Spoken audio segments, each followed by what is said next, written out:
There's a quote that is attributed to Albert Einstein, which says that insanity is doing the same thing over and over, expecting different results. Yes. Policing powers and what we have seen in the South African Police Service is doing the same thing over and over, expecting different results. Really? So we are calling for a different model in that. Yes. Hello today, welcome. Thank you for joining us here today. I'm sitting with Reagen Allen, Deputy Speaker within the Legislature. Reagen, a boy from Mitchell's Plain. What an honor, what a privilege to have you on our show. I'm so happy to be here. I remember growing up with a speech impediment and not being able to speak properly. To now occupy this position is a privilege and an honor. Super proud of you, Reagen, and your achievements from Mitchell's Plain. Now you're the Deputy Speaker. Today we're talking about the police. I just want to thank all the police officers out there who's doing a sterling job. We know the system is failing you and we know the difficulties that you are facing. Our thoughts and prayers are continuously with you. Reagen, police, the challenges that we have. There's a quote that is attributed to Albert Einstein, which says that insanity is doing the same thing over and over, expecting different results. Yes. Policing powers and what we have seen in the South African Police Service is doing the same thing over and over, expecting different results. Really? So we are calling for a different model in that. Yes. We're constantly hearing about this term devolution. What does that mean, devolution of powers? Devolution of powers have become a swear word, especially in our political context. Yeah. I want to say categorically and from the very beginning, it's not only the DA that is calling for devolution. We have independent thinkers, we have experts within the policing fraternity that is also calling for devolution. En Afrikaans sê ons is die afwenteling van magte. Ultimately, where we take certain powers that is at the national level and we bring it closer to the people at the provincial level. So why do we need this devolution of the afwenteling? Why do we need this? Because it makes sense and it will work. We currently are seated here at the provincial parliament, but the seat of government at the national level is 1,507 kilometers away from where we are sitting. So choices are being made in Pretoria and again 1,507 kilometers away from areas like Mitchell's Plain, Bellville, Carriacou and Atlantis. We are saying the Constitution affords for the allocation of policing powers in terms of the national policy to rest at the provincial level so that our policing needs and priorities can be taken into account. The national minister, and according to the Constitution, says the cabinet minister must be responsible for policing powers and he must consult provincial governments on the policing needs and priorities within a specific province. We are saying once that happens, we would be able to see far better integration between different departments because we will never police our way out of the challenges that we have. It is a whole of government approach. We are also wanting to see that there is better accountability and proper management within the South African Police Service. We have also seen here the Western Cape where we have shown that we ultimately can manage and implement policy. We also have seen in the Department of Education and the Department of Health, for example, which is at a national level in terms of policy, but the management of education is here in the province. The management of our hospitals is here in our province. And despite the challenges that we are seeing in those particular departments across our country, every metric shows that we outperform other provincial governments. Reagen, why not talking about the successes of the city of Cape Town, the lead officers? We've done that extensively throughout Cape Town. It's a well-run system that we have. And what is happening is the community members rather phone the safety security, JP's lead officers than they phone SAPS. The Western Cape government had to step in and had to step up. We are currently having fewer SAPS members now than what we had in 2012 at frontline services.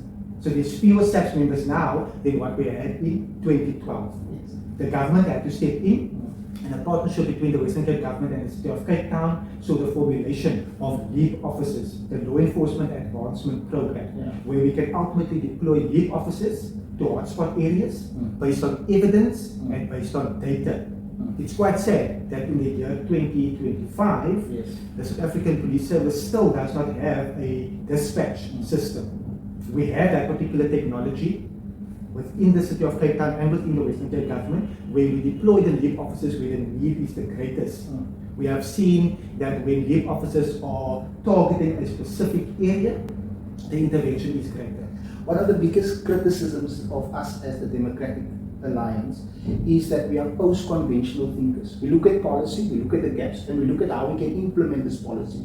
And once we've identified the solutions, people tend to criticize us as if it is disrespecting or not in line. These things are made available within the Constitution. And it is much needed, and our communities has identified the problem that we have with safety and security. Now that we are implementing these things, it seems, as you say, a swear word or criticism. Just alleviate those concerns that the residents who sit out there might have, and taking up that trajectory when it comes to interrogating policy and procedures.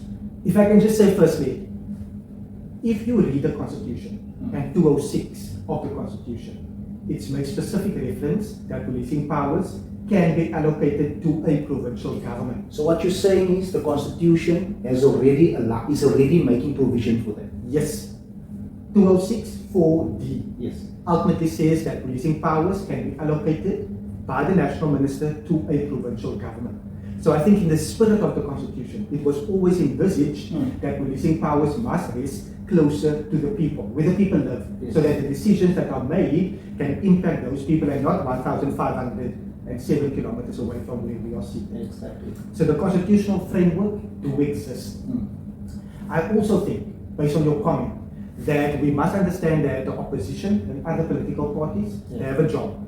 And their job is mostly to criticize what we are doing. I think if any other political party was sitting and were the government led the Western Cape, they would be making the same call. The same call, because we have seen that billions, Joseph, billions are being spent on domestic violence and to root it out of our communities, but every year it's increasing. We have seen billions being spent on the South African Police Service, but we are also seeing a private security industry that is currently generating billions of rands per annum, which is in part as a direct result of the inefficiencies that we have within the South African Police Service. And the compilation of crime, if you look at the stats, the crime stats, it differs from province to province. No province is exactly identical to the next province. In Cape Town, we know we've got the gangster problem, violent crime, drugs and so forth. It's a huge challenge for us in Cape Town. And therefore, it only makes sense to devolve the powers, because the people within the province will best understand the needs of the province. And especially when we look at the Constitution, the wording is very direct and very specific. It says that the policing needs of a particular province must be taken into account after the provincial government has determined what the policing needs and priorities are within this province. Here in the province, on a yearly basis, the Western Cape government would submit its policing needs and priorities to national government. Hardly, Joseph, we see that being taken into account. The next step, we've identified the problem. Where do you sit with the devolution, and what's coming, what's next? I think the conversations are ongoing between the Western Cape government and the national government, and now with the GNU, with the Government of National Unity, I firmly believe that that particular conversation is ongoing, so that we can have clear conversations on what is in the best interest of residents in Kalicha, in Manenberg, and not merely a political fight. You, JP, the Premier, you introduced the Lead Officer Program. It's very successful. We're bringing 5 more safety officers on board. Thanks for the concept, thanks for the design, thanks for taking Atlantis, Manenberg, Mitchell's Plain on board with your thinking. And thank you for the strides that you're making in government. What are you currently busy with? In the Western Cape government, we are so aware, and within the Western Cape Provincial Parliament, we are so aware that our oversight must lead to better service delivery. Myself and the Speaker, together with all of the chairpersons and members of Parliament, ensures that there is effective oversight, so that when a budget is allocated, we ensure that that budget is spent properly, that money is not misappropriated, that monies are not mismanaged, so that the citizens can ultimately benefit. Reagen, may you go from strength to strength, power to power, and just keep on being this amazing person that you are. Thank you very much. No, thank you for having me. See you.